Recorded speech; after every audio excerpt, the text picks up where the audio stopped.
Don't forget. All right. How's everyone doing?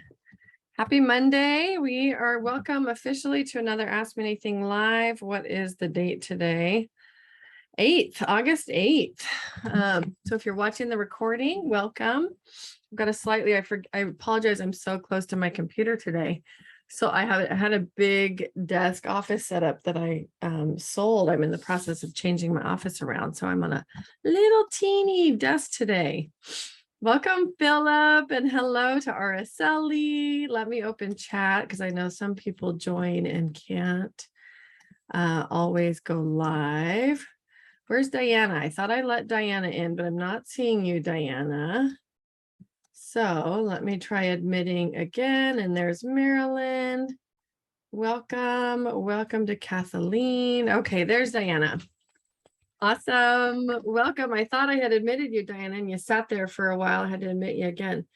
All right.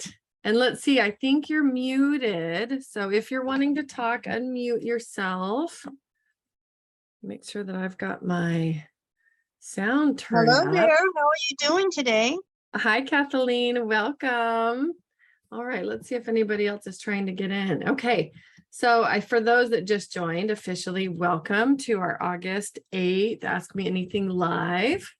If we've got any questions, anybody have a question, you're welcome to start. You can unmute or pop it into the chat and we'll make sure that we get it covered. I just as an FYI on scheduling today, I have to leave at about 11:45 to go pick up my daughter from dance camp. So we're in the middle of full-on summer schedules over here, which means lots of driving. I figure out why people have just full-time driving nannies. I don't have one yet, but maybe next summer. Not close enough to a bus line? Not You for must be in the suburbs. Not for a 5-year-old and Oh, a 10-year-old, no, I right? get I can't that. go put little people on the bus. That is so true. Yeah. All right, let's see. Welcome to Nolan, who I'm just letting in. So in these calls, I just wanted to let you know that I referred, I was on another Zoom call and I put information to your YouTube channel oh, in excellent. the box because she was talking about starting a business, and I always want to let them know that they have to make sure their legal stuff is in place. Thank you. I appreciate that, Kathleen. All right, welcome to Artis and to Nolan. Let's see, it looks like Artis is still connecting. So if you've been on these calls before, you know that a lot of questions can come up. We cover really any topic under the sun related to legal and business. If you've not been to the call before, welcome. And generally I open them up for questions so that if anybody's dealing with a particular issue, Diana, it looks like your hand is up. Sorry, I just spotted that. So you're welcome to unmute. If you're dealing with something particularly relevant, let's jump in and talk about that. Otherwise, we can do education really related to any topic for small businesses. Okay, Diana, how can I help you? Good to see you again today. Can you hear me now? I can. Oh, excellent. My settings got changed somehow. It's in the tech universe of things. It happens, right? Good to see you all. So my question's related to the website pitch, right? Okay. So I am doing an event tomorrow, so I've had to like make sure that all the things are like up and running because that has been in development for a long time. Excellent. So tell us about your event. What's your event, real quick? The event is for Kim Speed, who is a branding expert. She has a employee to entrepreneur society where there's small business owners and entrepreneurs that are looking for ways to grow their business or learn new things. And she's always looking for experts to chat. And so Awesome. I'm talking about how to turn your struggles into superpowers. And it's kind of a meld of my personal journey as an entrepreneur that was derailed by wellness issues, and those things that I found helped me to change the perspective, help my body, mind, and spirit And that's what she's going to talk to me about. So, Awesome. Congrats. yeah, it's the first. I'm going to invite people to be part of a focus group to test Mhm. the program and the new inspiration card deck I'm rolling out. And yeah, so if you have anybody like in that realm, or if you I have images available for promotion in a group that we're both part of. Very cool. And So my question is related to, I put up the terms and conditions, I put up the privacy policy. mhm. And so two main questions. One, the confidentiality proprietary notice for your website, leave or edit it out? Are you talking about the copyright notice? Mhm. Yeah, so the copyright notice leave, what happens, so let me just explain that for anybody here, like this will be relevant for Philip. This may be relevant for other people if you end up, getting website documentation support from me for your website. Welcome to Kay. Kay, we're just jumping into Diana's question about her website protection stuff. So Diana, the copyright notice on my documents should stay. A couple reasons. One, people will often come to an expert site and take your legal documentation, right? They think, oh, I do what Diana does, or I do what Philip does, or I do what any number of my other clients do online.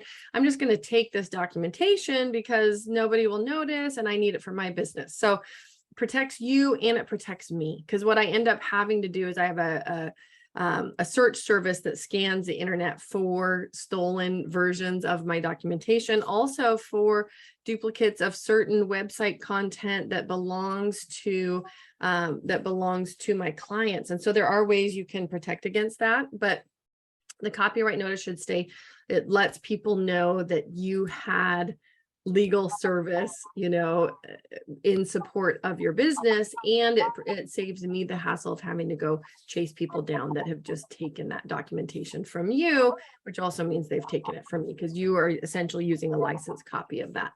Correct. And that's what I thought, but I just Mhm. wanted to double check because I know a while back it was a discussion point and I couldn't remember what you had said. Yeah, no worries. Great question.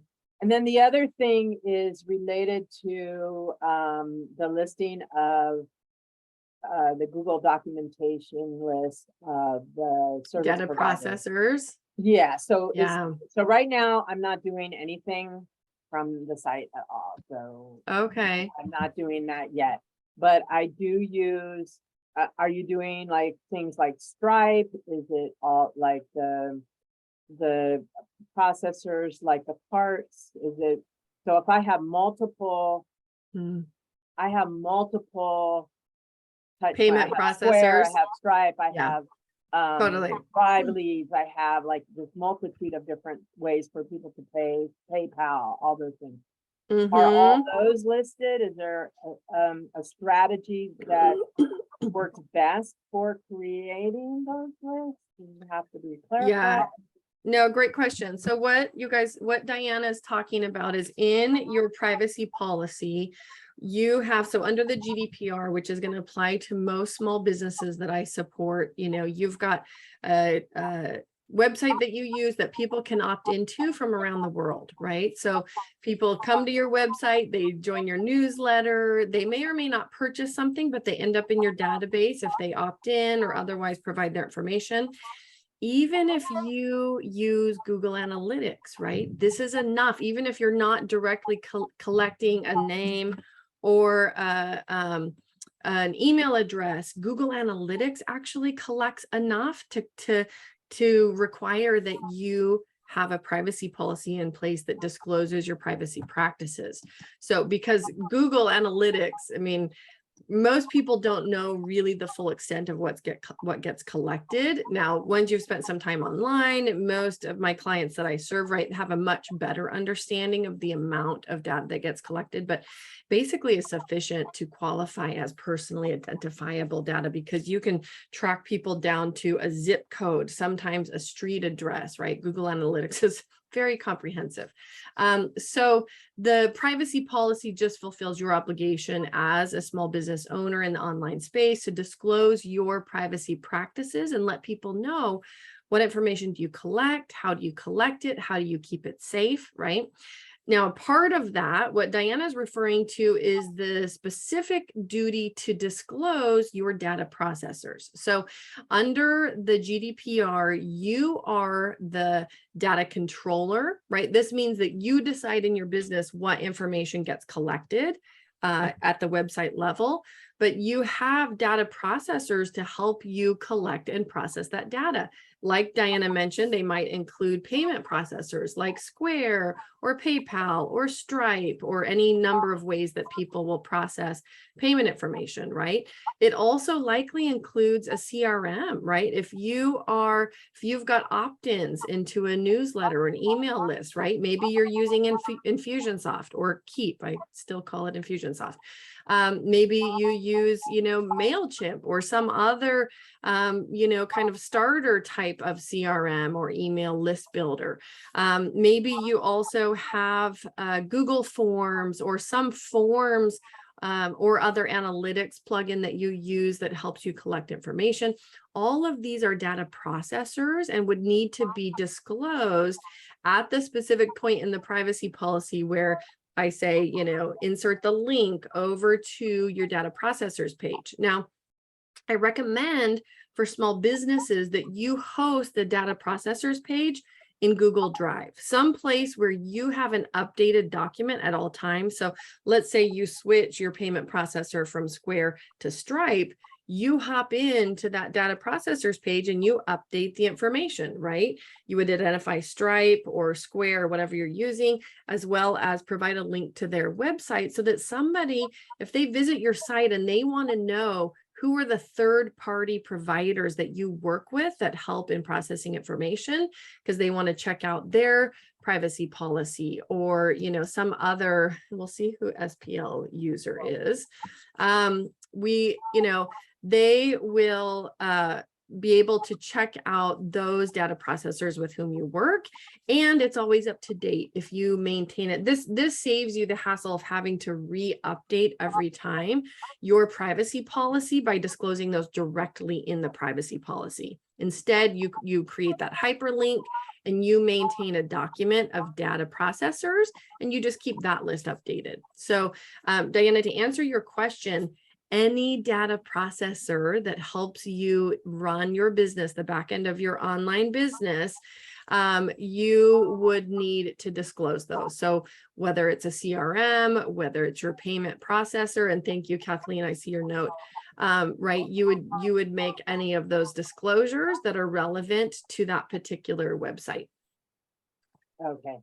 So whatever's on that particular website. Mm-hmm. Yeah, and it could be anything from third party like plugin providers. Like, some people use providers to actually collect the information initially. It gets passed over to the CRM. Could be payment processors. Like I said, it could be any number of forms providers. If you've got forms on your site, you have to think through the way that your website runs and what are the different third parties that help you do what you need to do to collect that information and then make those disclosures. Thank goodness I bought into a system that does almost everything. Oh, good. Like, yeah, right. One that is everything in one. That's super helpful. Yeah. And, it really is. And the last question related to all this is, so I'm a sole prop as a consultant under my name. Yep. But I also have known as, it's not necessarily a DBA, although I do have a DBA in my past location as a fictitious. So in the company and in the doing business as section, what's the best protocol? Get off my butt and get it to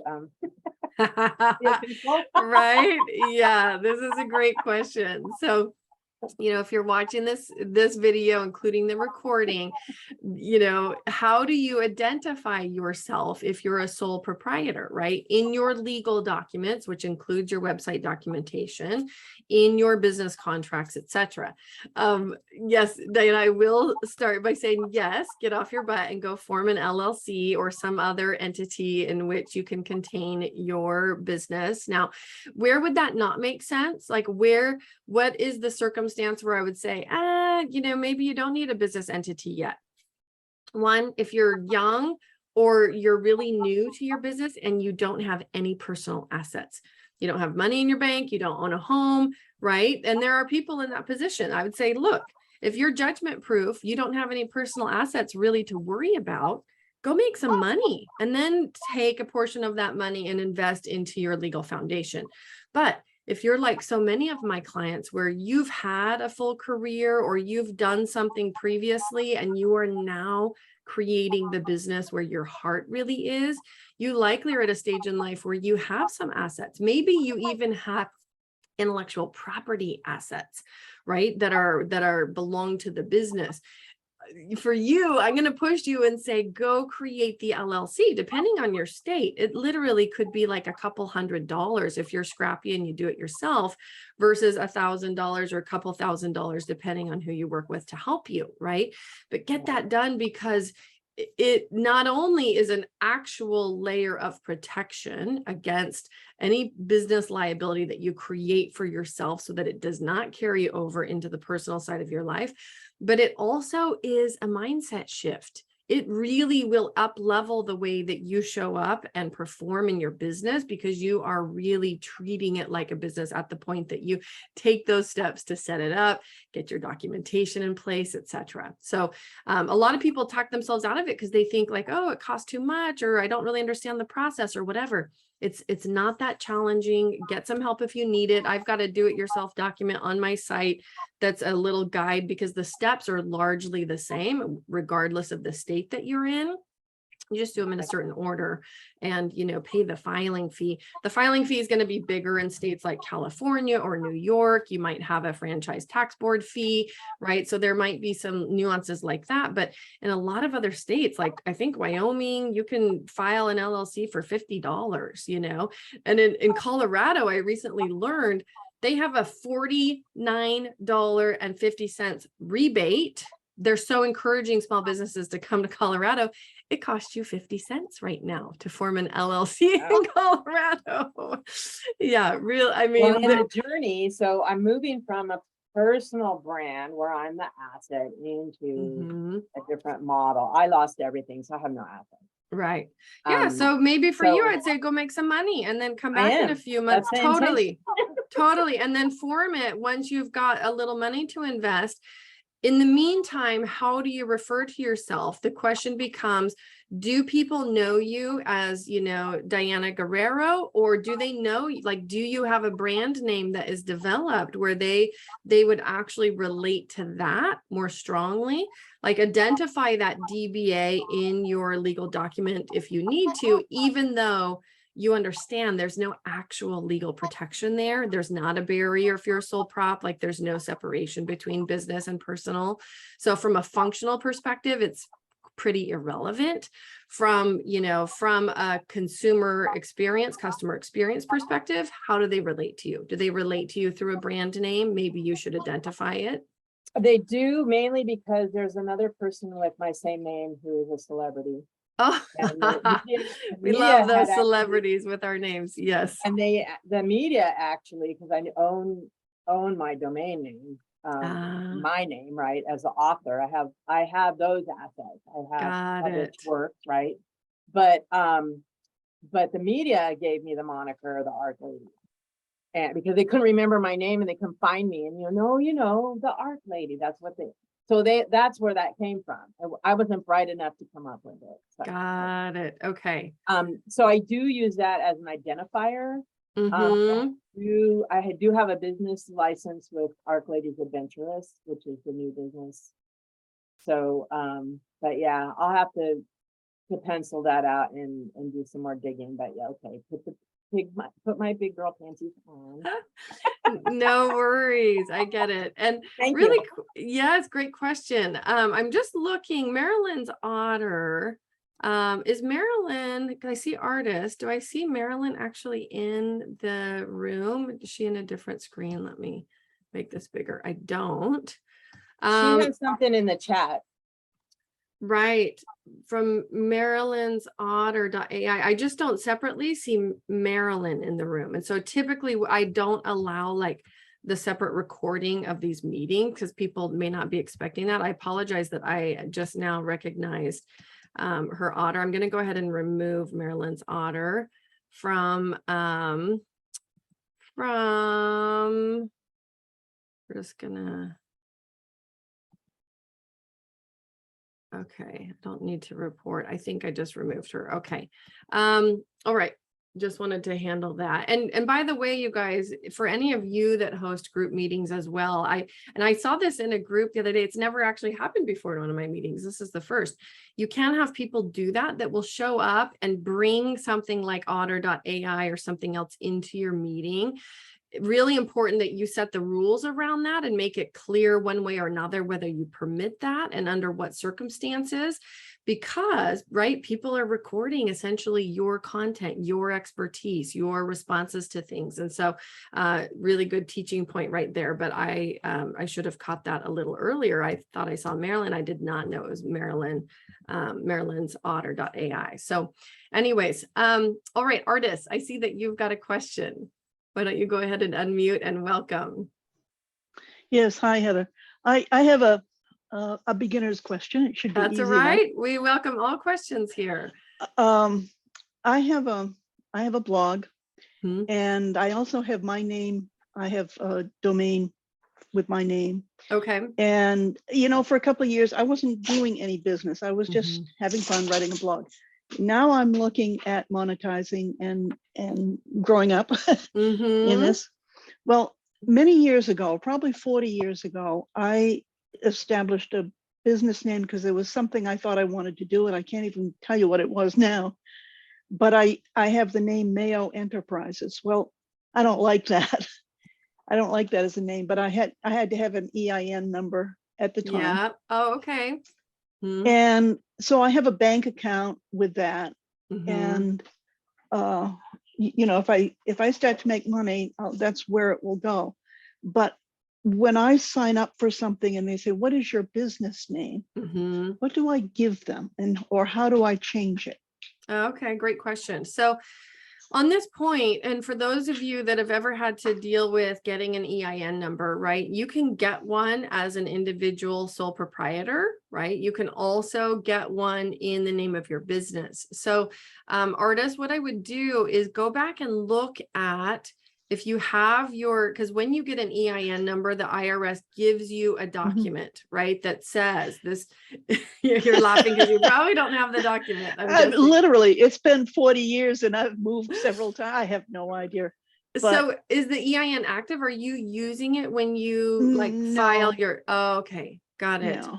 And do you remember when you originally created Mayo Enterprises, was that just a DBA or did you file something to create like Mayo Enterprises Inc. or LLC? Do you remember that? I don't remember what I did. You know, I was young. I knew I needed to have something to pay taxes on something that I was earning. Okay. So, and you know, I might have earned a couple of $100 or something like that, but I was trying to do it right. I totally understand. And this happens to a lot of people. You're not alone. Yeah.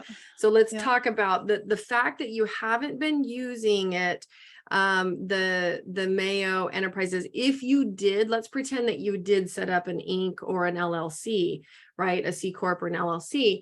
The fact that you're not actively using it means that without a doubt, it has lapsed, right? So whatever the entity is, if you created one, probably somewhere has been administratively dissolved. Even, well, just recently, like last year, in the last year or two, I had to go to the town office to get something in order to set up a business account at the bank.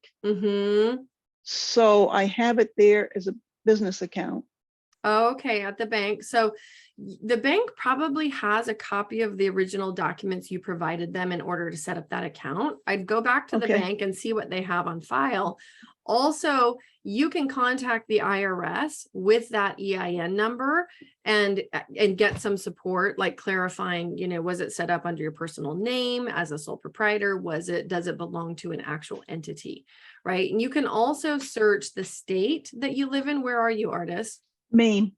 Maine. So go Yep. to the Secretary of State for Maine and do a business search using, like, if you think it's Mayo Enterprises or whatever you think the name is, you can usually search both under your name as a governor, right, under Artis Mayo, but also under any name that you're trying to identify with the business. So I'd run some searches there, and you can even just call the Secretary of State and find Mhm. out, do they have an entity on file for you?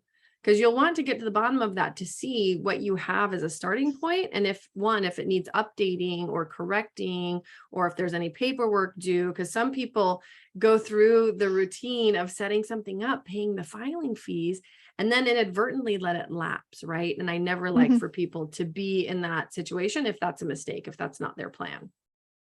Yeah.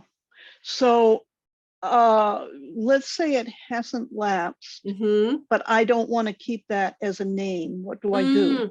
Your state probably has a process for updating the name of your entity. Usually you can do a Okay. name change.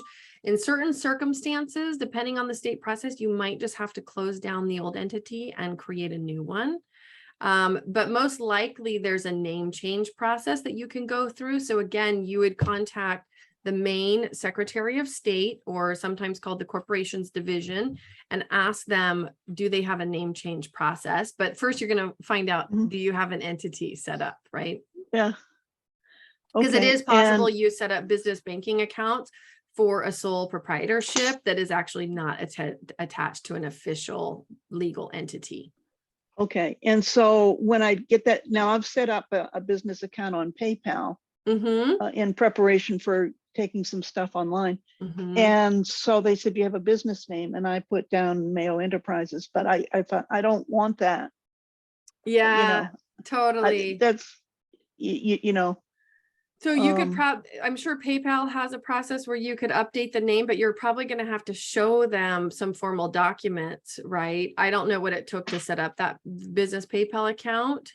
If you've got an EIN that is attached to yourself as a sole proprietor, that may be all it takes, because usually they asked you for an EIN. But you're going to want to kind of trace your steps backwards to find out, is it a sole proprietorship, or do you have an actual entity like an LLC or a C corporation? Here, let's let Nolan back in, that is set up with the state. So I'd start with the state and find out, do you have something set up? Find out what it is, and then you can go about the business of either updating names or correcting anything that you need to correct. And do you recommend using my own name as a business name?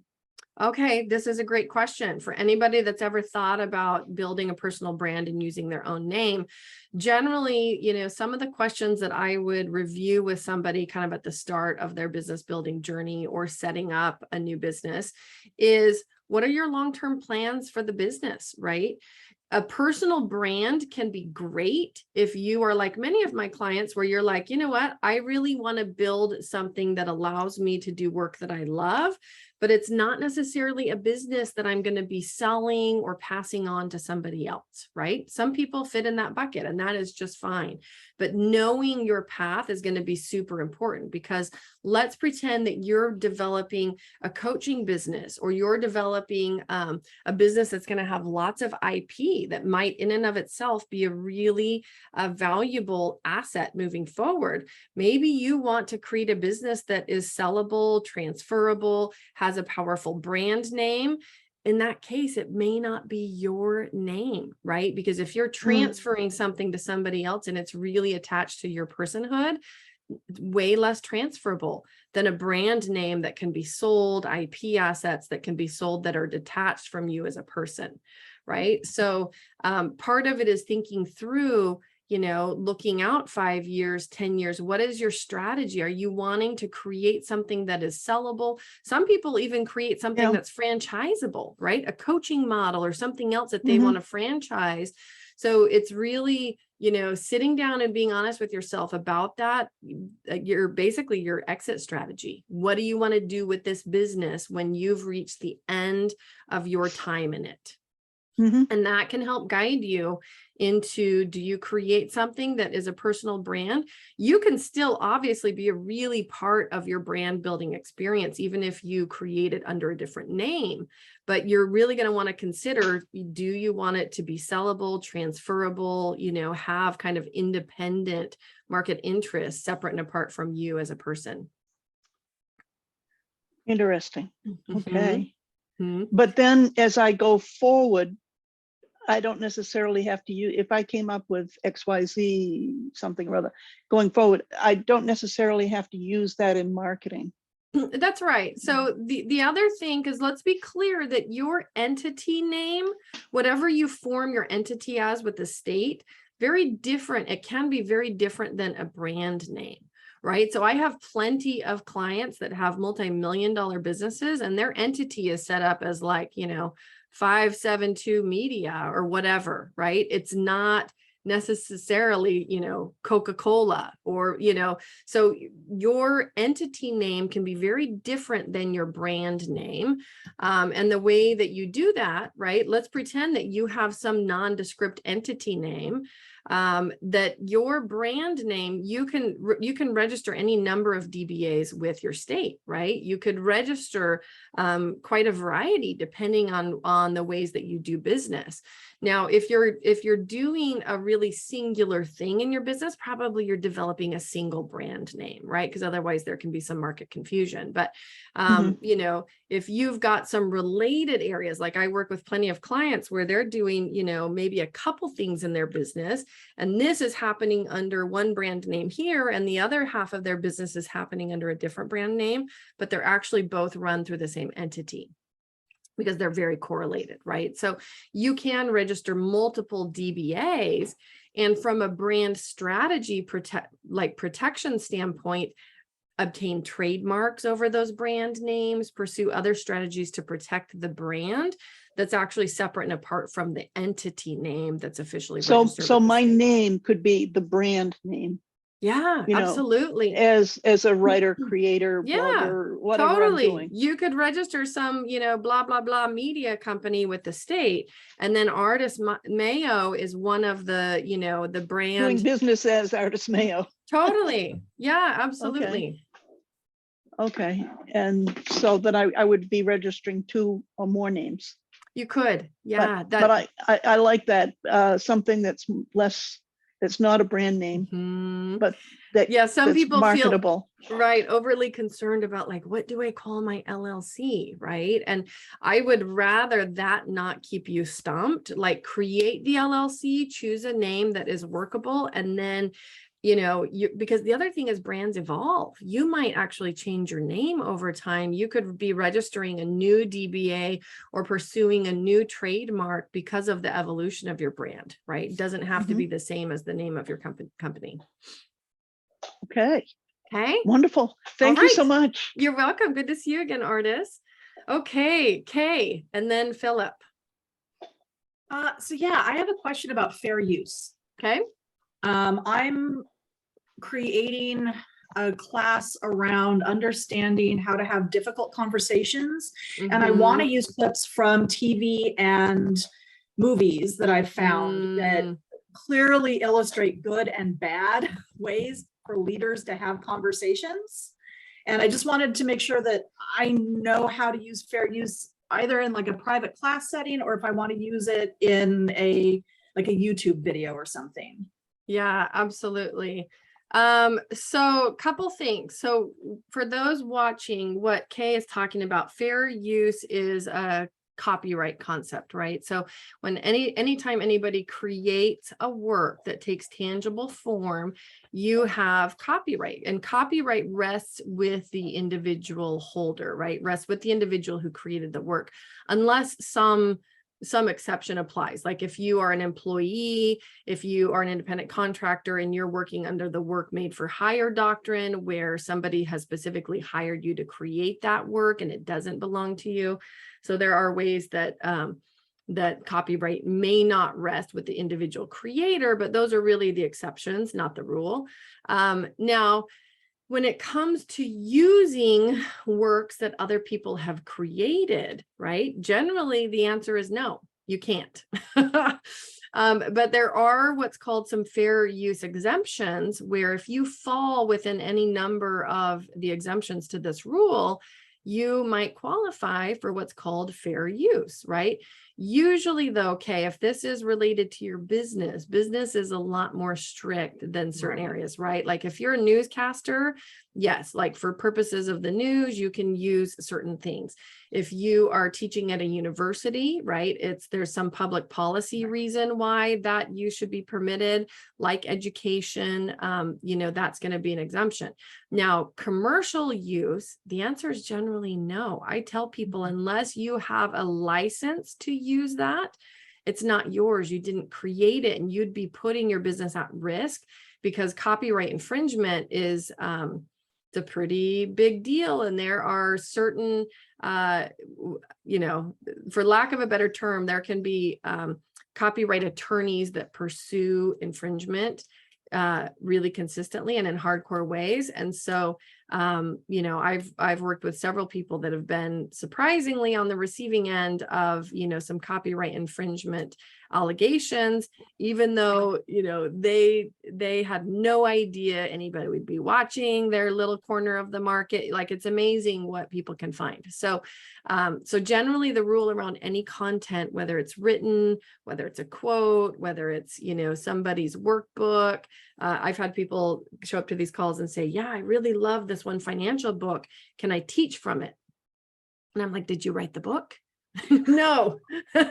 Okay, don't teach from it. That's somebody else's body of work and content, and they're likely monetizing it. It's not yours. So that's really the kind of the hardline answer. Now, are there people who are risky, like are okay taking risks and do it anyways? Certainly.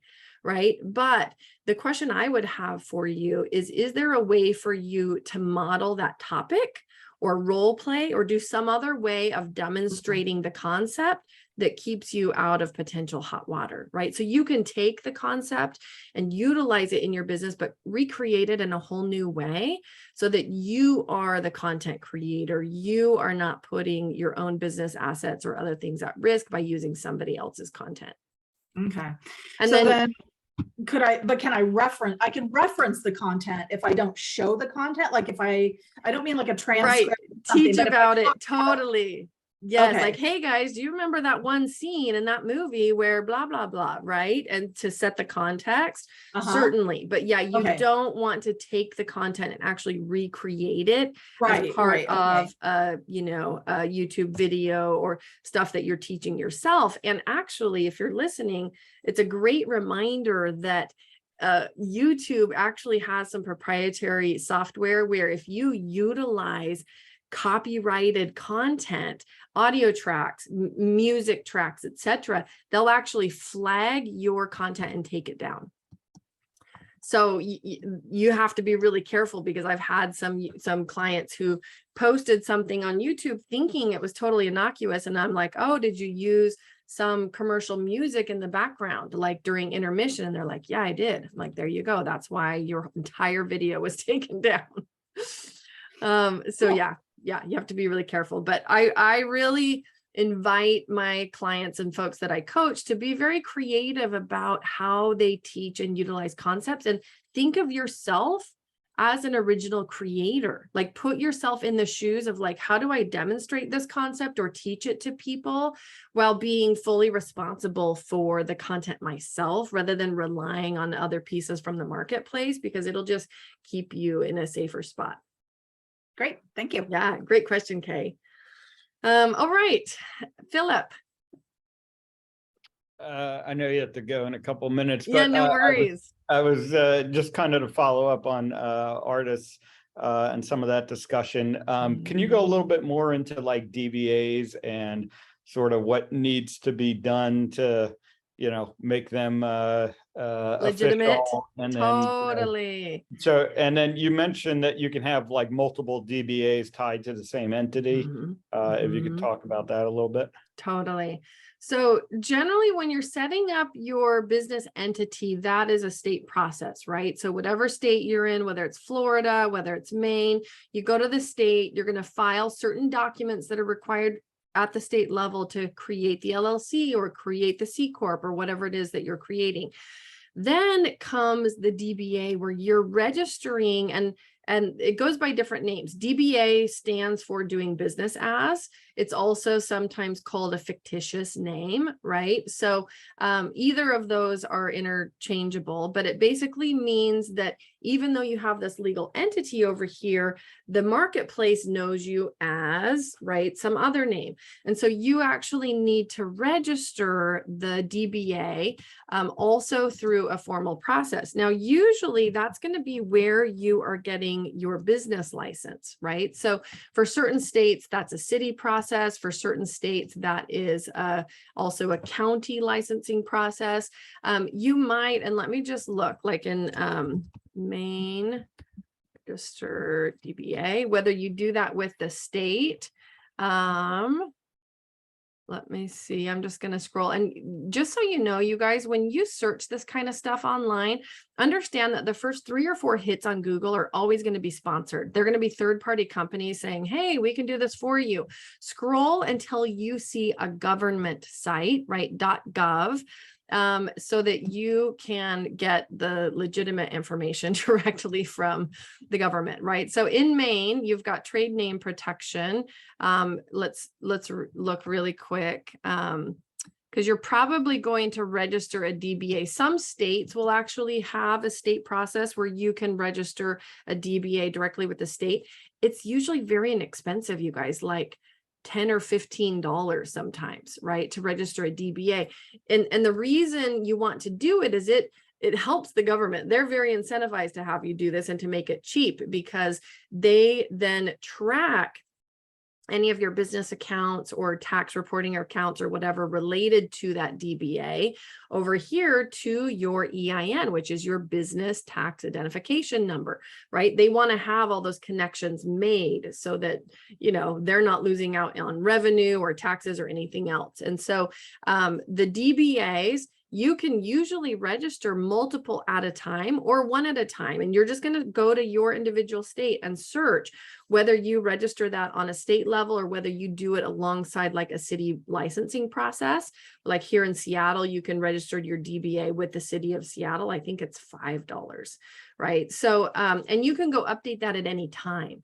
So let's pretend that you've already set up your company, you're 6 months in and you go, oh, I just thought of this awesome brand name I want to use. You can go back online and register that new DBA. Just make sure that you attach it to the company that you've already set up with the correct EIN. And as an aside, like there are obviously some pieces to track. Set up a digital legal file where all of your incorporation documents go, right? So that you have your state documents, you've got your IRS document that says, here's your EIN. You've got, if you set up an LLC, right, you need an operating agreement to formalize the complete setup of that LLC. You want to make sure you've got all that stuff in one place. But the DBA registration is actually pretty easy. You're just going to do a simple search based on your state and location. And also utilize help like support lines, right? If you come to a site and you read through what it takes and you don't understand and you want to get some help, like make sure you call the support numbers, because there usually are people there that will help you. And you might have to call a few times or make sure you're not calling during their lunch hour or whatever. But do what it takes to get your questions answered, and then just go through the process. You'll feel so much better when you've handled it. So Philip, hopefully that's helpful. The DBAs, that's the technical process of setting one up, but you also have legal considerations, and I'll handle 2 quickly and then I will have to sign off. If you guys, if I missed your questions this month, be sure to join me next month. You can also shoot me an email, and that way they're front of line. But whenever you choose a name for your business, the other thing you want to think about is running a bunch of Google searches to make sure you are not stepping on toes of anybody else that's using that as a business or brand name or trade name. Now, one of the best ways to do this, obviously, is spend time on Google, search variations of the phrase, right? Some people think like, oh, I don't find this exact use of it, I'm fine. Well, from a trademark perspective, if you go to the uspto.gov and use TESS, which is the basic kind of word search version for our United States Trademark Office, their database, you want to search variations on the name, because even something similar could exclude you from use. And if you chose something too similar, even without a registration, you're just out in the world using it, you could be inadvertently stepping on toes of somebody who actually has a registered trademark, and that could give rise to damages and to a lawsuit, and you obviously don't want that. So spend time both on Google. You can do state sites as well, like you can go to your business corporations, search for your state at your Secretary of State, make sure that nobody locally is using that name, but also look on a national level, because if somebody's got a trademark in the USPTO, that's national, that's going to take priority. You do not want to be stepping on toes of somebody that has a registered mark already. So all of that truthfully should be done before you choose a name and go to register it with your own state. Okay. All right. Great questions, you guys. I'm sorry, I've got to run and get my daughter. Hopefully this was helpful. Come next month. If we didn't get to your question, you can also shoot me an email. Philip, obviously you can get in touch because you are a Catalyst Club member. Use Voxer as well if there's any follow-up, but we'll be meeting later today. For the rest of you, reach out, shoot me an email, and we'll try to handle these next month. Next month, my kids are back in school, so it will be kind of regular programming and back to a normal schedule. All right. Thanks, you guys. Hope this was helpful. Have a great week, and we'll see you all soon. Yes, you're welcome, Araceli.